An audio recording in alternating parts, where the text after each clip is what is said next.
Tell me what you're learning there that you see benefiting your salon team or that you think would be a benefit to anybody listening.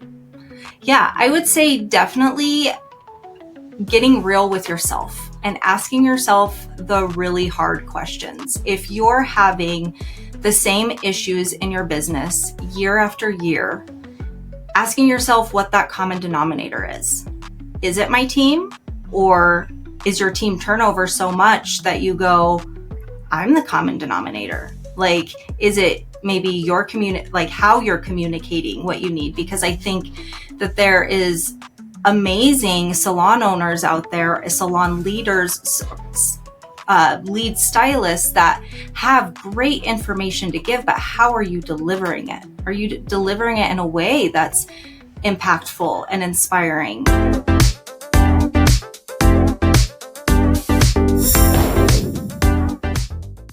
So excited today to welcome my friend, Bobbi Springer, the beauty industry powerhouse and global educator and founder of Allure Beauty Bar, on a mission to glam up Grand Junction and beyond with her bold style, fearless leadership, and a heart for mentoring the next generation. Bobbi, I'm so happy to welcome you to our show. How are you today?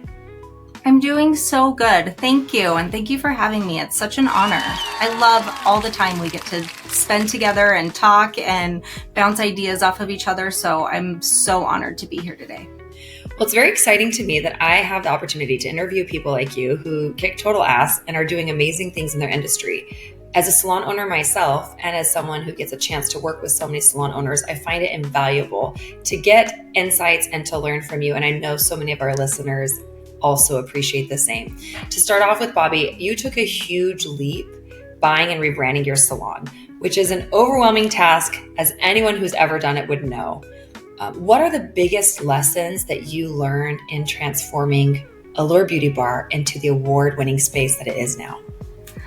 Well, thank you. And thank you for recognizing that as well. I think a lot of salon owners, and wherever they're at in their journey, whether you started it from scratch, you started off in a suite, or you purchase a salon, there is a learning curve that even all of the advice doesn't prepare you for. And it is so exciting to be in this space of, I can share a lot of our journey, but to also know, man, I am still in it. I am still on it. I'm still riding that wave, because things happen and people grow and change and evolve. And one of the biggest takeaways I have realized recently is that we are on a constant journey. Like, if we're not moving forward, then we're actually falling behind. And so we're allowed to grow. We're allowed to change. We are allowed to have a new vision and discover a new purpose and try something that doesn't work and revisit it and learn from it and then grow again. I think in the beginning, I was so scared of making mistakes. I wanted to do it right. I wanted to have all the answers. I wanted to be prepared. And I learned that it didn't matter if I had all the answers, because I definitely didn't. But I was young enough and naive enough to think that I did, but that it was okay, and that it was okay to learn a new way or to do something different. And the other piece of that was learning to trust myself. I did have amazing mentors, as I'm sure you can relate. We've all had great mentors that inspired us, and we also had mentors that we were like, oh, I learned what not to do. Right. That's just to learn from. Yeah. And so learning how to really just trust yourself and go, just because somebody else did it this way doesn't mean I have to, or just because I trust this person and they're telling me what to do or how to do it doesn't mean I have to, if that doesn't align with me and my goal and my vision. And so I think, like, right now, it's just in this space that we're in, I think as a culture, as a beauty industry culture, as a salon culture, as a society in general, it's taking ownership and trusting yourself and going, I know why I'm here. How can I add value to those around me that I'm leading, and staying true to my vision, my passion, and my goals in a way that's going to also help other people and further my growth, like fuel and propel my growth and what the brand I've created or the salon team I've created or, anybody else's in your circle, how can you also help them grow? Moving that forward. I really love that. How many years has it been since you took over the salon space and underwent this big rebrand? Yeah, so it has been 8 years. I was laughing at our last Christmas party. I like to do anniversary gifts, and I had a small group of stylists that had been with me from the very beginning, from the transition. They'd worked with me as a coworker, watched me transition into salon owner, and have seen the journey. And I was like, you guys, we made it through the 7-year itch, right?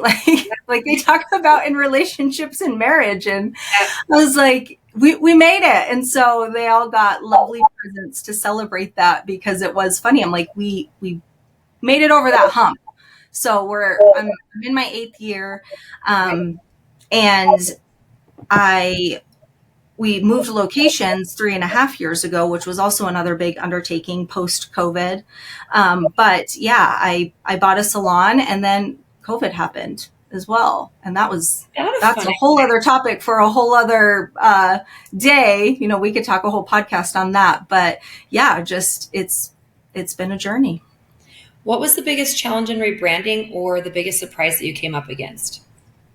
I think it was, again, the pushback anytime you want to change something. I hear people, in different classes, whether it's a color class, a technique class, or you're at a business conference and talking to other salon owners, everybody has different ideas of what should be being done based on your location and, where you're at or your community. And, being from a smaller town in Western Colorado, it was like, well, this is how it's always been done. And I always had big dreams and big goals and wanted to do bigger things and be a part of something bigger. And so to start acting on that and wanting to do something more in a way that had never really been done here before, right? So we have this community of team members and stylists and people that have also grew up here going, oh, this is different. And sometimes the pushback I received from that, but then also the unwavering support. So for me, it was finding that balance of going like, trusting again. I always like to go back to that trusting in yourself because that's just such a huge lesson I'm still working on. But going, it's okay that we're different. It's okay to do something in a way that's never been done before or to implement something new or to try something new. I think just trying to navigate different personality types and establish yourself as an authority figure and somebody that does have something to give back, especially when I grew up here. And then I worked side by side with stylists and then had to transition over into now I'm a leader. And what does that look like? Now I'm a mentor. Now I am responsible for signing your paycheck and implementing all of these things. So it's a art form. And I feel like it's a dance that you learn how to do. In a different way than if I were to just start a salon from the ground up and not know any of the people that I, or previously worked with any of the people that I hired. Yeah. I mean, I am now the leader and owner of the salon for the first person that I ever assisted for. And oh my gosh, that's amazing. Ages, yeah. So that 22 years ago, I was her assistant. That was my first gig at the salon after I was started off as the concierge and then started assisting her. So it is a transition, and that what you're talking about is a challenge. I really like what you said at the beginning about not needing to get it right the first time, or maybe there's not a right way to get it. There's always more room for growth, and the ideals or maybe what you thought was going to be perfect 8 years ago was, and the new information that you've allowed yourself to be open to has shown you maybe other ways that you could continue to grow as a salon team or incorporate. And you touched base and talked about being part of something bigger. The world the world can have a hard time with disruptors, right, Bobbi? You're mentioning a small town and things have been done a certain way for a long time, and these people in the salon space have been used to a certain way. And then you want to be part of something bigger and you want to maybe change or expand. And it can be very hard. And I do think in our industry in general, we're a little bit of a late adapter or a late adapting industry. We're not like the forefront of jumping in on new technology or jumping in on things like that. So that's something that I think can be a little difficult, especially for those who are listening that are leaders. And I think if you're a stylist listening in, it's important to understand that that evolution should be taken personally and seriously, whether or not the person that leads your team is doing it as well, so that you stay relevant and current. Okay, so you talk about being part of something bigger. And there is something a little bigger you're a part of. And it's actually where we met originally, which is the Professional Beauty Association, or PBA. And you are a member of the board. Is that, or what do you call it, the leadership board, or what is it called? How do you say So it is the Salon and Spa Accountability Committee, so the Okay. AC board. And I love the Professional Beauty Association, and I love what they stand for because they do represent the beauty professional and our entire industry as a whole, down to a independent style. Well, let me backtrack. A student, they have an amazing program called Beacon for students in the beauty industry, all the way up to our manufacturers and our brands that are, that we as stylists and owners and companies are consuming. So it's all encompassing in that it does represent our industry as a whole, which I think is huge. Every facet Because, is represented at the PBA. It's huh? incredible. Yeah. Every facet is Yes. represented. I love that. How has being a part of that board or the advisory council helped you incorporate some of those standards and leadership into your team? Or what impact has being a part of the PBA had on your business as a salon owner? I think the biggest part is having the knowledge behind the bigger picture, because knowledge is power. And when we know what's going on nationally, and then you can even take that globally, to know what the pulse is, helps you make better decisions. I think when you get overwhelmed, having a resource and a place to go that can give you guidance from other members, other leaders, other stylists, other people in your same position is really, really helpful. I think when I first started on a salon ownership journey, I had to ask, what do I do? Like, what's my next steps? What do I need? Like, how do I do this? And so by, having that membership, that's where it started. I didn't just start on the board, but learning that I had a resource to give me so much information from other people all over the country and a place to connect. I think that's the biggest thing, as well as that connection piece, because it does allow you to be an industry innovator when you are aware of other things happening in the industry, not just what's happening in your town, your city, your state. And then it just allows my team to have a better idea of, what's going on with our business membership. Because we have resources, we have member resources. And then we have, there's always the perks and benefits when you're a part of something, but that's where it started for me, is being a part of something bigger. And that helped lay the groundwork to then bring that back to my team and go, we can be something bigger. Yes. We are a part of something bigger. So connecting you to the broader community of the industry and different components of it gives you more insight. So a more robust vision of what is happening. And then also talking to manufacturers, distributors, leaders, students, and every facet of the industry, you're getting more connected and dialed in, it sounds like, to what's really happening in the pulse of what's coming up next. I think that's excellent to know. How would you suggest, so there's a lot of people who maybe aren't members of the PBA, my salon team is, but how would you suggest they make the most use of their membership? I think it starts with getting involved. There's so many. We live in a world of memberships. We live in a world of subscriptions, right? and you don't get a lot back with a lot of them. I get a monthly charge on my bill and that's it. Like, they don't care what you do outside of that, as long as I'm going to use Netflix, right? They don't care how much you watch Netflix. They just care that you're paying your subscription every month. Yep. So it's about getting involved. I think the PBA goes, here is the platform. Here is our organization. We want you to be a part of it. And here's what we're going to give you. But we want to hear from you. We want you to log into your portal. We want you to attend the events.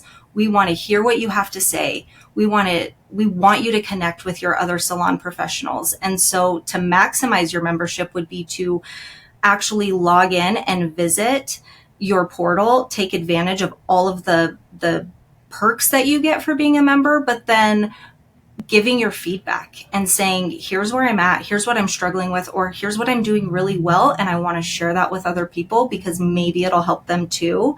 And then being able to, like I said, attend the events, whether it is, at any of their events, attending the North American Hairdressing Awards and connecting with other like-minded people, or attending a Beacon event, or just getting involved. I think the biggest thing is advocacy and then community involvement. Yeah, I love that. And they have webinars, and you can join education and training, whether it's local, in person, or remote. So there's a lot of different opportunities there, which I think is amazing. PBA is coming up. So that's the Professional Beauty Association, the PBA NAHA, and they put that on, right? The North American Hairdresser Awards. That's hosted by PBA. And that's happening in Orlando, the Premier Beauty Show coming up. And I think that's just the first few days of June, correct? Yes. I don't have the exact dates in front of me right now, but that's always such a fun event to see the artistry. I think it's inspiration for your team, and it keeps us creative, because even though we love what we do, we love taking care of our guests and doing, our commercial work, seeing what's possible in our medium of hair and makeup and nails and the art you can create.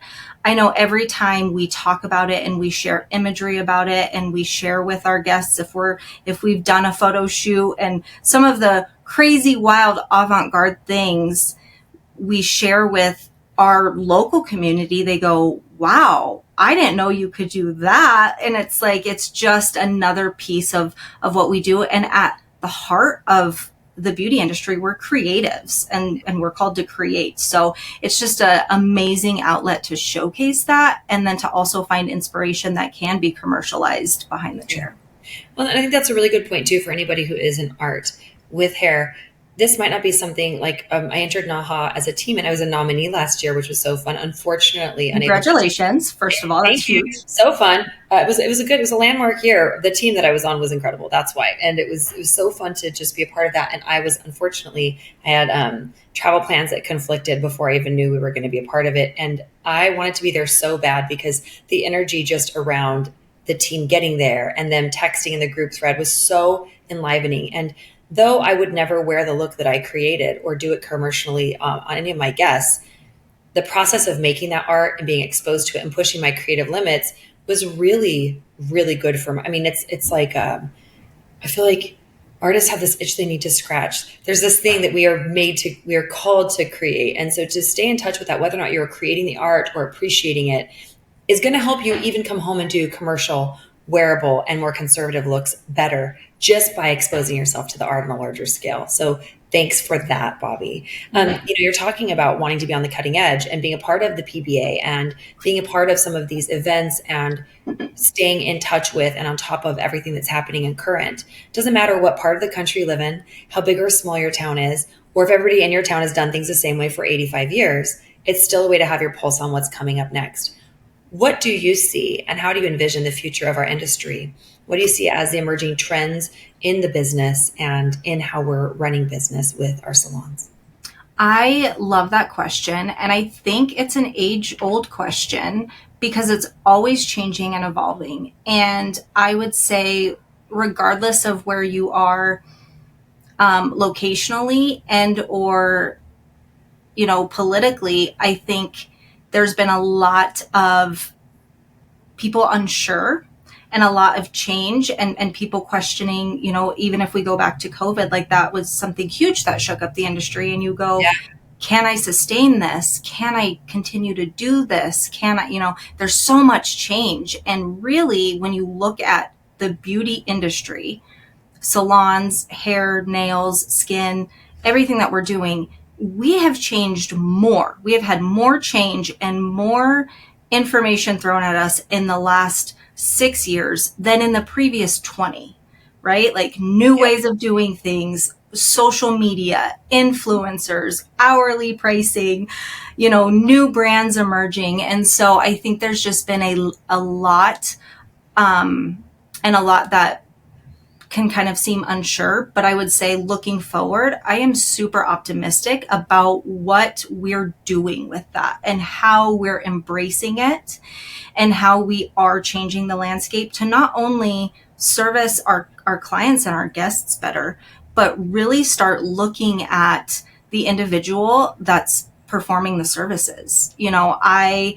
was lucky enough. I always say that I feel so honored to have come up in the beauty industry. I started at 15 years old in cost cutters, sweeping hair and dusting shelves. I saw the hairdressers who'd been doing it for 20 years, and they're exhausted and burnt out and their bodies are broken. And, then transition, I moved into into a salon atmosphere, but you still have these women who busted their backs and worked their butts off for years and never said no and never raised their prices and just did things a certain way for so long and did amazing work, to now the new generation, and even people who have been in the industry for a while are starting to go, wait a minute, what about me?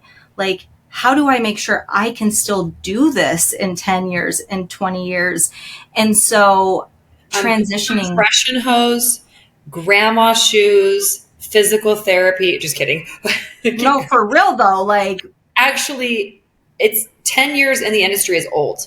Mm-hmm. It's hard for our bodies to do it. So actually, tell me, how are you in the industry as long as you are? You were 15, so you've been in it for at least 15 years. How did you do it?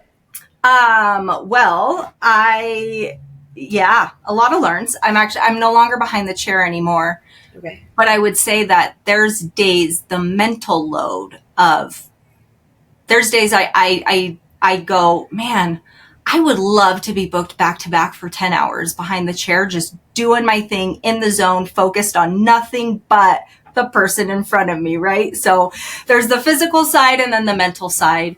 And I think it's finding that balance, and it's teaching our generations of hairdressers, whether they've been in it for 20 plus years or they're just entering the industry, how to find that balance, how to do what you love to do and do it in a way that serves you and honors you, your time, your body, your mind, your salon if you're part of a team, and also your guests. Like, there is a way to have it all.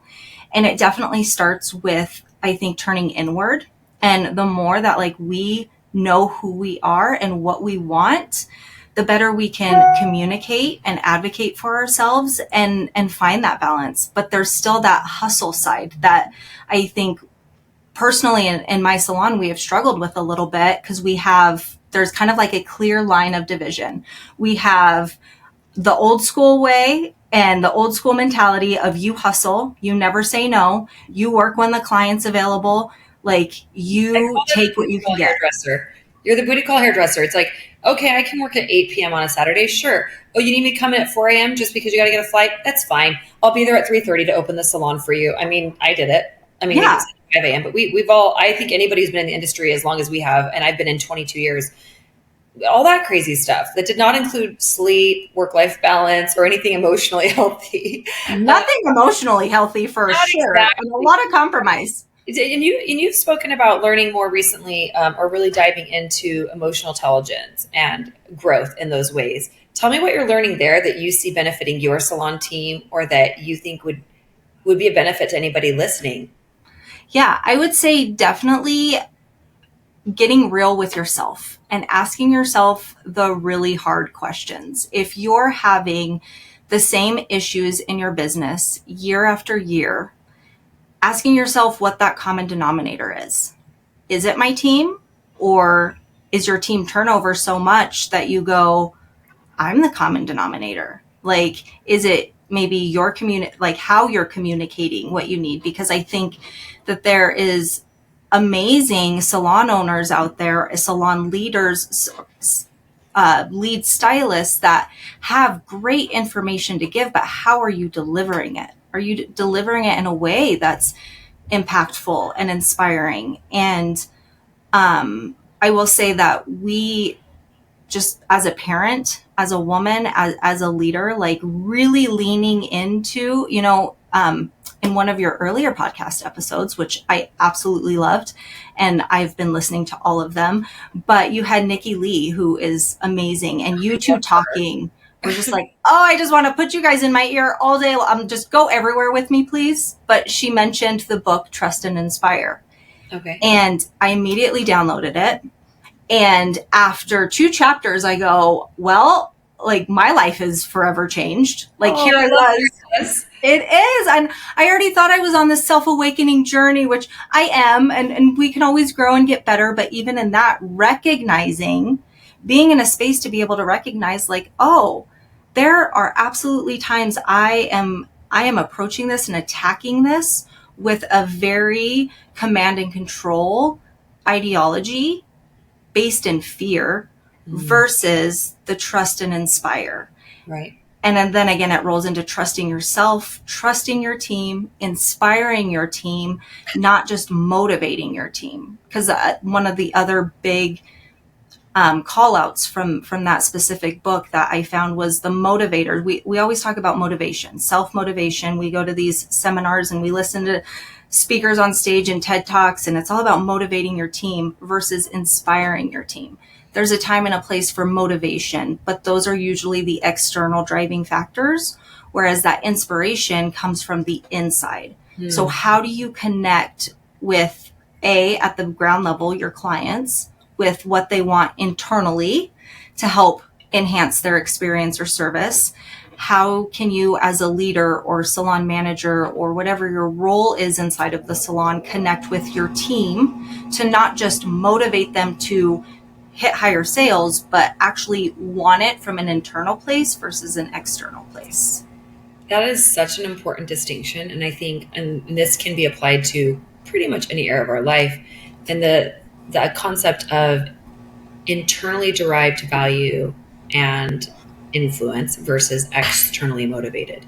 And when you think about the idea of keeping a team motivated, I feel like I immediately see, the way I think and see things is like a movie. I see somebody with like a big, megaphone, they're a cheerleader, they're like coaching, like they're on a race course and they're yelling, keep going, keep going, keep going. And they're like really the rah, rah, rah, we're motivating you to keep it up. And somebody who's inspired, I think of inspiration as like seeing something I want to be like, or seeing my goal in action and saying, I want that. I'm going to watch how they're doing it. I'm going to implement similar principles, practices, etc. Because there is a huge difference between, harping on somebody to keep after their goals versus demonstrating the power of having something that's within, that's driven from your own self and trust, and watching them go after that. Because someone who really understands and identifies with who they are, their core values, what they want most out of this life, and how they're going to get it is, in my estimation, unstoppable. And I'm happy to be talking to someone that embodies that right now here with you, Bobbi. But if you put people forth with understanding their own selves, which is a whole undertaking, like you said, a journey of self-exploration as you've been on, it is a lifelong undertaking. And if we can be consistently applying ourselves to this goal, we will always be finding ways that we can grow, finding people who inspire us, finding mentors and seeking them out. And they're going to find us as well. That's the other thing that I think is really important about somebody who's internally motivated with that drive, is that you become a magnet. You become a magnet for everything that you're looking for in life.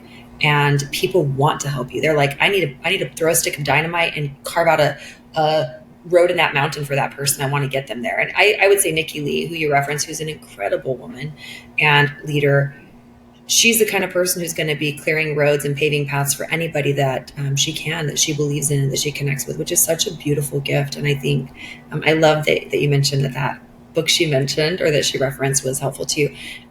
Aside from that, is there any go-to resource that you have that you would suggest for people who are on a journey of self-discovery, learning how to trust themselves, or leadership that you'd like to share?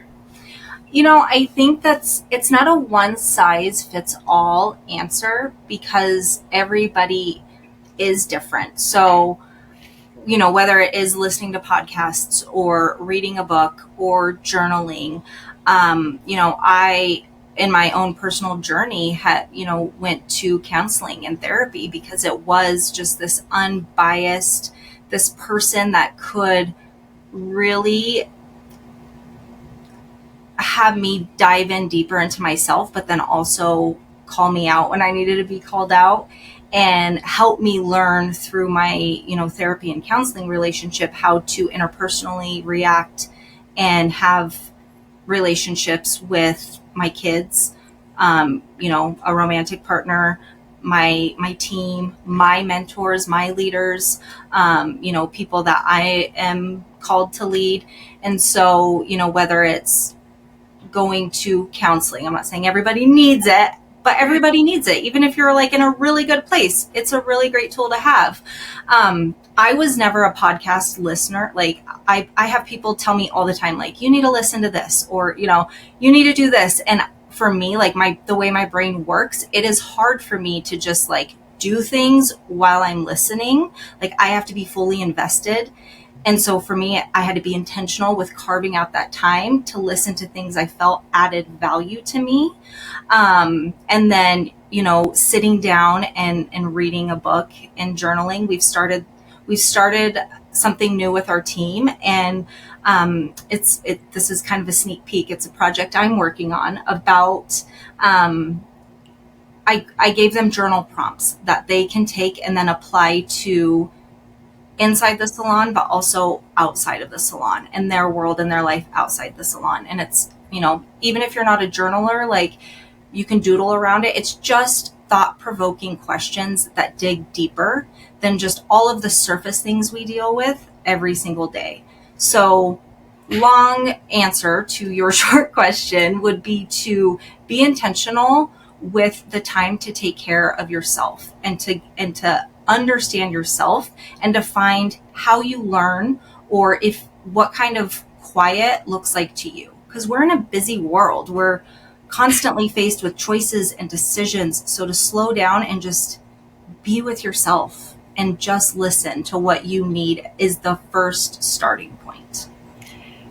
I really appreciate that. I think the best way to build a relationship with anyone, ourselves included, is to spend time and to listen. That's how relationships are built. And I think it's a really beautiful way to frame how to build a relationship with ourselves by slowing down, designating time, and listening. That's a great reminder. Tell me, how do you make time for that? You own a business, you've got a couple of humans, and you have a ton that you're involved in. How do you make time? Well, I think the first part of it is knowing that I love, and it's funny, I don't want to say the word chaos because you and I had this conversation when we were together. Words matter, Bobbi. Chaos. What do you love? But I like the busy. I like being involved. I like taking on projects. It makes me feel good. You like stimulation. I like stimulation and growth. Which is not equal chaos. Words matter, okay? Yes. I love when you tell me, nope, let's just think of another word for that. Or here's what that word means. Like that to me, like I took that and I'm like, yes, I need to do that more. So I would say I like to stay busy because I am just an overstimulated. I have a lot of energy. I like to go. I'm a go-getter. Like I had to accept that about myself. I know I like to take on things, but learning how to say no, or when it extends me too far past what my bandwidth is for the day, the week, the month, and being disciplined. Our girl, Katie Whitledge, she said some things that really resonated with me here recently about there is freedom in discipline. And I think that's something we don't really think about enough, and knowing that even on the days I don't want to get up early, I need to get up early because I know I'm going to be more successful. I'm going to be able to spend more time doing what I want to do. So having that discipline to say, I'm going to wake up even 30 minutes earlier so I can have that quiet time to myself. Or the discipline to go, this project I'm working on, rebuilding a website, doing a new project with the team, having the discipline to go, I'm going to put this down right now. I'm giving myself until 4 p.m. I'm going to put it down and I'm going to walk away from it because I know it's going to be here tomorrow. So that way I can have time to myself and I can still have energy to give my kids. As you know, raising humans is hard and they require a lot of us, and they deserve to also have the best of us. Like, I don't want to overwork myself and overextend myself to where when I get home, my family gets the leftovers. Like, my family is a priority. And so how do I make sure that they get enough of me in a way that serves them while making sure my team gets the piece of me and has access to me that they need? And first and foremost, before I can do any of that, I have to look in the mirror and go, girl, are you giving you what you need? Like, are you taking care of you? Because I can't take care of any of them without that foundational piece. Yeah. And so the discipline, the waking up early, the positive self-talk, the quiet time that I get with me is really how I'm able to do any of the other things I take on. Yeah. And it's critical. It's really a non-negotiable. I mean, I wake up every morning, just on my desk. It's my notebook, my gold notebook. I like to think of Midas touch when I do things, but I try to make sure that I spend a moment just reflecting every morning and every evening, and it can be 20 seconds. Mm-hmm. But noise is everywhere around us. And you mentioned earlier too, the amount of information that's coming at us, the amount of change that's happening. There's micro trends now. Things are changing within a week or 2 weeks with different things that are happening on social media, happening in hair, happening in fashion. And in those micro trends, it can be very difficult to stay focused. It can be very difficult to stay centered on what is your vital priority, your sacred mission, your work that you're chosen to do or that you have been called to. And so taking those minutes to ourselves, I think that's such a key takeaway, is spending time with ourselves and learning to trust ourselves. I really appreciate you bringing that forward so much in this episode with me. I would like to wrap with knowing, what is the best piece of advice you have ever received, or what piece of advice you would give someone who's just starting out, your younger self, for example? I would say that's such a great question. And again, we could spend an entire episode just talking about that. But one of the words I've taken with me is release.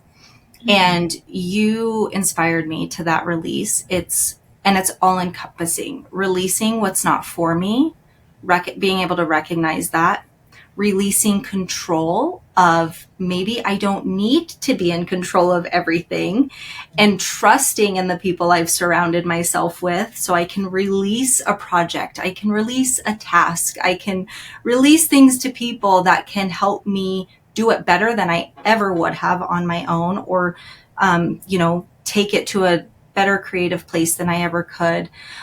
So learning how to release, and also being able to say no.